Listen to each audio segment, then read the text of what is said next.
Welcome to the Christian Jobs Podcast. I'm Claire Warboys, and today our guest speakers are Charlene Woodbine from Caris Workplace Solutions and Andrew Thonemann, CEO of Christian Jobs Australia. So there's been a lot of changes in the employment law space and in the Fair Work Act. And in today's podcast, we're going to be delving into some of these changes.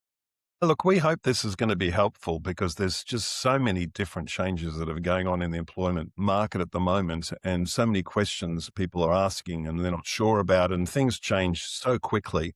So it's really good that we've got Charlene with us here today, who understands quite a lot of these issues and can help certainly our clients through some of these things. So welcome, Charlene, and thank you. We're going to be talking specifically really about casuals and what a casual is, because even those definitions keep changing. So there's so many definitions and there's so much confusion. So it's really great to have you with us. And what is a casual? Great. Look, thank you so much for having me today. And I really hope that I'm able to just add some clarity to what is becoming quite a complex space. So what we wanted to do today is unpack one of the biggest shakeups to casual employment in Australia. And I know that's a very bold statement, but it is actually true.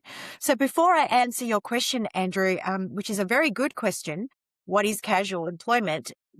It's helpful just to go and understand a little bit about the background. So in 2024 and 2025, the Fair Work Act underwent significant changes, and it was legislative changes called closing the loopholes. And the intention behind that was to look at the whole gamut of the employment relationship and to actually figure out the areas where employers or businesses had found loopholes. So one of those areas was casual employment. There are many others which will probably not be the subject of discussion today, but that could be for another podcast perhaps. So what ended up happening is that with these changes, they've actually also changed the definition of casual employment. So gone are the days where if you issued a casual contract, that was enough, and that was taken to be what it was, that you've got a casual contract, so that meant you were a casual. The old rule says if your contract says you're casual, that was usually the end of the story. That's now changed. So under the new legislation, what the Commission really looks at is the substance and the reality of the relationship. So it does not now matter whether you've got a casual contract in place if the reality of the casual's employment looks like permanent employment. The law and the Commission is going to deem it as permanent employment, not casuals.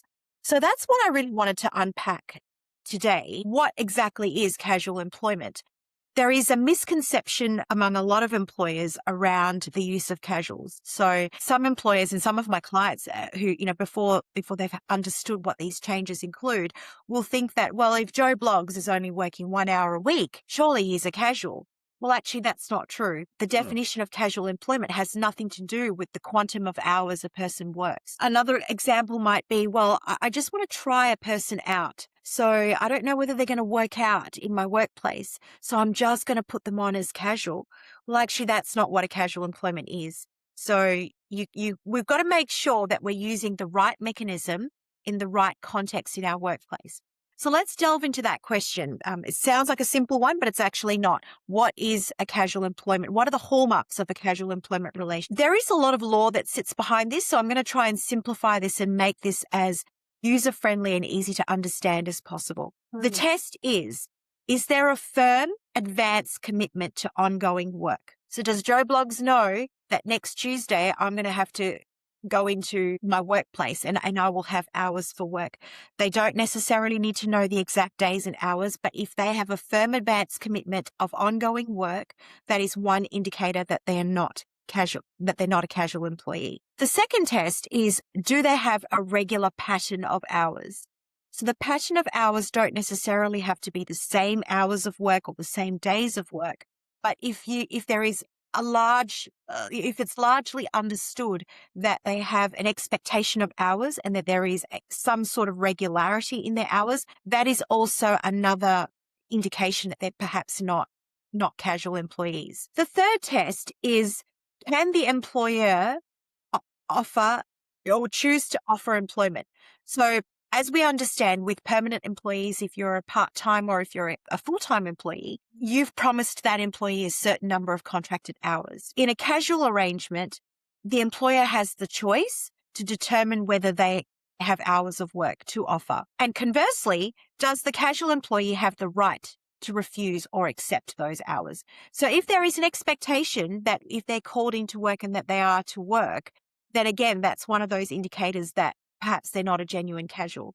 So both parties have the right to either offer or accept or refuse the hours of work that's been provided to them. So those are the 4 tests that define what a casual employment arrangement is. What I would really encourage employers to really look at is, how are you engaging your casuals? And sometimes doing a little bit of analysis of your workforce and the the work that you're doing will help you determine whether you have the right model in place, because casual employment under the current definition doesn't suit a lot of workplaces nowadays, because it has to be truly casual for you to not run into those risks of it being considered permanent or part-time or full-time employment. So it has become more complex. Charlene, it's quite often that the casual employee is quite comfortable being regarded as a casual employee because obviously the pay rate is a lot higher.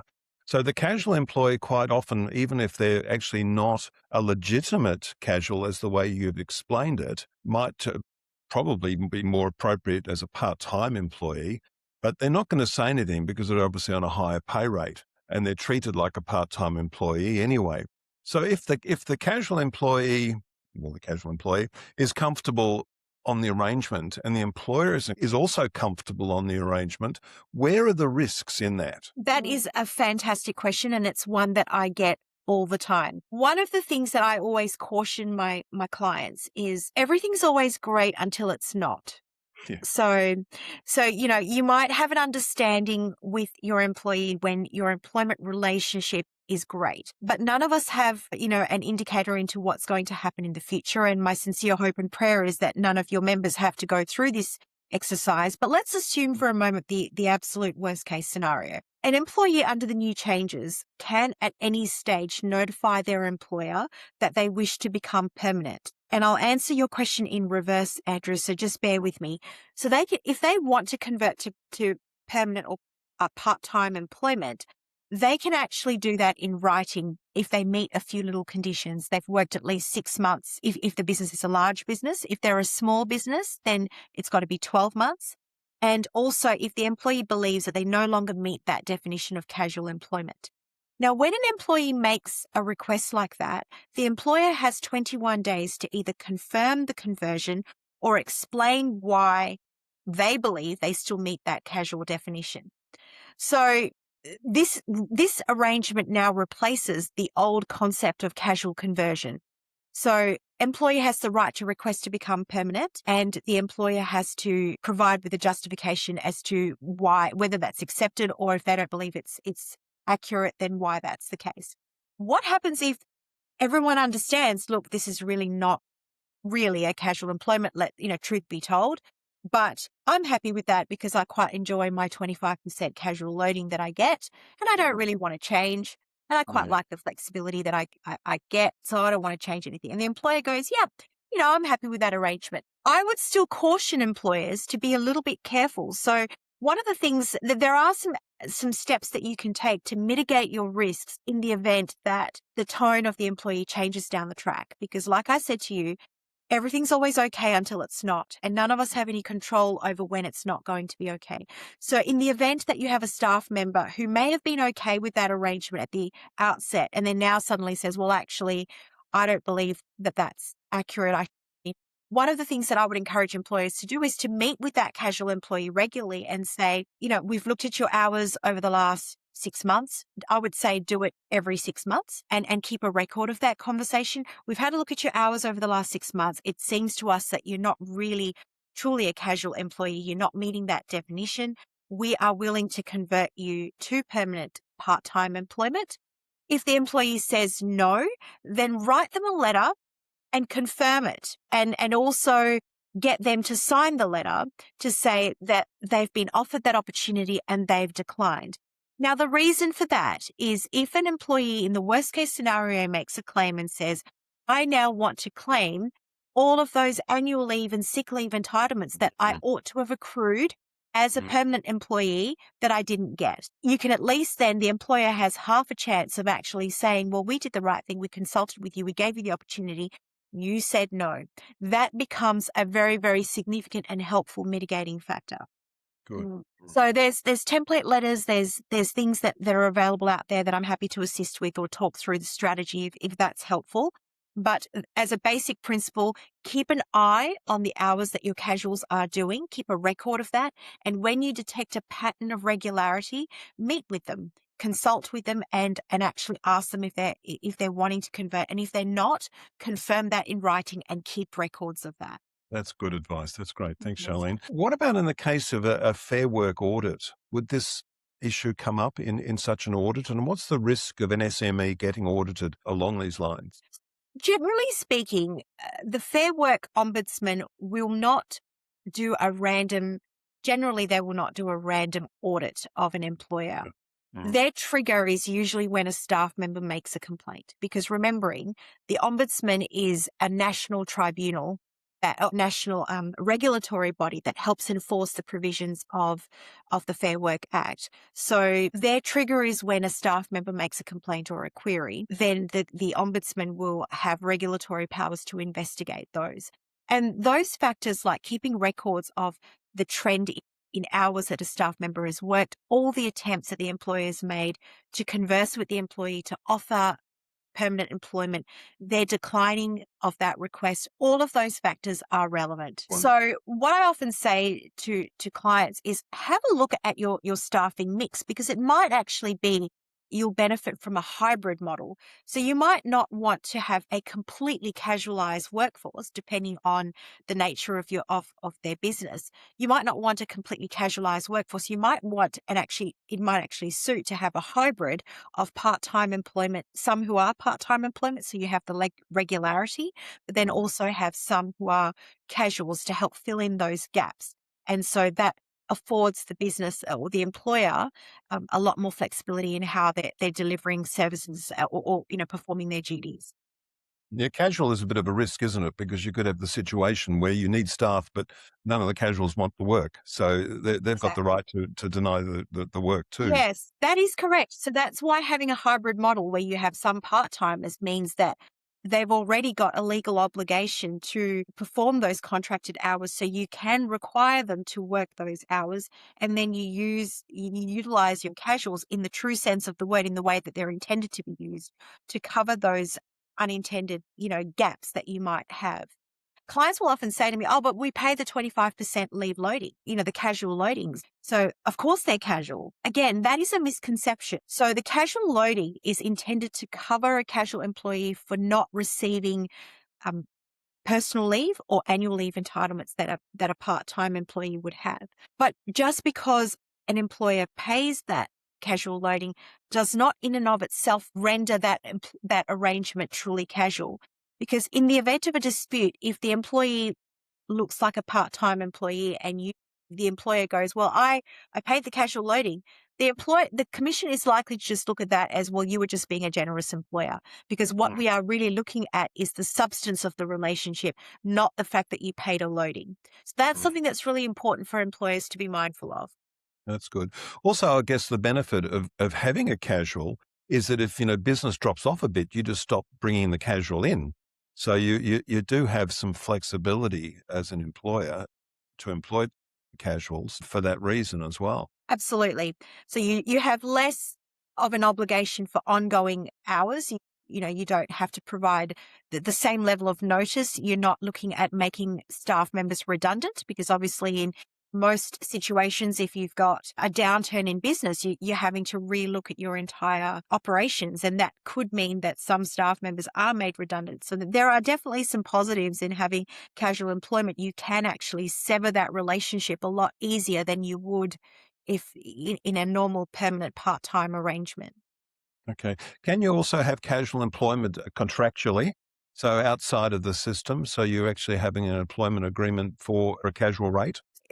Do you mean can a casual have multiple roles with other employers? Is that what you meant? No, but that's also a good question too that I thought of. Okay. No, it's when you have an employment agreement with your employer and it's outside of the industrial award system. You just have an agreement. Now, can that agreement be an agreement to have a casual basis of employment, or is that sort of doesn't really work? Absolutely. So it's up to the employer to determine what is the best way to engage that staff member. Where it can get a little bit problematic is, and I've seen this in some contracts, where a staff member might have a dual role, and one role is part-time and one role is casual. And that can be a little bit tricky because you want to make sure that both roles don't bleed into each other. And because that grays, it muddies the waters in terms of what role is that person doing, and are they engaged as a part-timer when they were performing that role, or are they a casual? So that can be a little bit problematic, but absolutely you can have an employment agreement that specifies and outlines the role that they're being engaged for and on what basis you are employing them, and the casual nature of that role. And also, the other thing too is that as a casual employee, that employee has the ability to work for multiple employers. Mm. So that is one of perhaps the downsides of casual employment. The employer has less ability to require this staff member to only work for them exclusively. So as a casual employee, you almost have to accept that that staff member is going to be working at multiple places. And as long as they're able to meet their requirements and perform their duties, and there are no work health and safety concerns like fatigue concerns because they're working a lot of extra hours, assuming that those factors are all accounted for, that is absolutely permissible for a casual employee. Could be an issue with confidentiality if they're working between two different organizations that are in competition with each other. But yes, look, Absolutely. And that's where tightly worded employment contracts that say, if you are working for multiple employers, that you do need to ensure that they meet their requirements for confidentiality. And to be honest, that can also work for part-time employees. So you might have a part-time employee who has two part-time roles. So those sort of clauses are important in contracts, regardless of whether they're engaged as a casual or a part-timer. You mentioned the words muddy waters, and I think this is a very muddy area. And I'm sure there's some of clients out there that are employing casuals and perhaps shouldn't be, or might be thinking about employing casuals and shouldn't. And to contact you, Charlene, if they would like to contact you, what's the best way they can get in touch with you where you can actually give them more specific advice on their own situation? Absolutely. I'm very happy to assist and talk through the strategy. My mobile or email would be the best way to contact me. And obviously we'll make that available for your members if that's helpful. That's wonderful. Thanks, Charlene. I mean, this is just one topic of so many other topics that we could discuss, and hopefully we'll get you back on some of our other podcasts. So I hope, Claire, that we can organize that, because it's been very helpful, I think. Thank you so much, Charlene, for sharing your expertise with us today. And thank you, everyone, for listening. If you'd like more information, or if you'd like to get in touch with Charlene, reach out to us at info@christianjobs.com.au. And be sure to subscribe so you don't miss the next episode on the right to disconnect laws.